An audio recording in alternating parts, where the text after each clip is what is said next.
So now we come up to the big nasty one, the third-party service provider security policy. This is 500.11. And there's a lot here. This is this is one of the tough parts of this particular regulation, because this is what makes it so wide-ranging. So first you have to start off with written policies and procedures to ensure that the systems and non-public information accessible to or held by third-party service providers is secure. Now, based on the risk assessment, this shall address 4 different elements to start with. 1, identification and risk assessment of third-party service providers.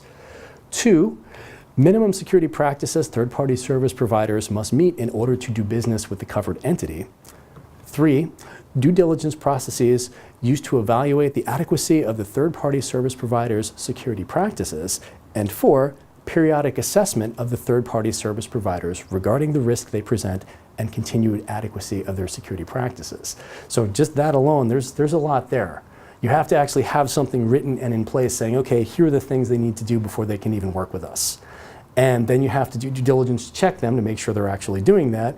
And you have to reassess it from time to time just to make sure that the risk is still taken care of and that they're still adequate for their services to actually work with you. Now, policies and procedures like this also have to include relevant guidelines for due diligence and/or contractual protections, and those should include the third-party service provider's policies and procedures related to access control. This can include multi-factor authentication, which we'll talk about in a few, and encryption of the non-public information. Also, notice to the covered entity in the event of a cybersecurity event directly impacting covered entity systems or NPI held by the third-party service provider. This is kind of a big deal, because if it's not in paper, they might not actually be required to notify you, and you have to make sure that's the case. You also want to make sure here that you specify exactly when that comes up, when you need to be notified, etc. Triggering events have to be very clear here.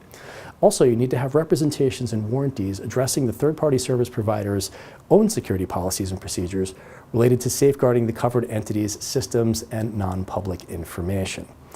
Now, in-person visits are not necessarily required here, but they're definitely a good idea. And yes, this does apply to every single third-party service provider. This is a lot to go through, but there's a reason for, you may have noticed at the bottom, the compliance deadline in this is literally 2 years from the date this came into force. So there's a lot here. You have to go through this entire process.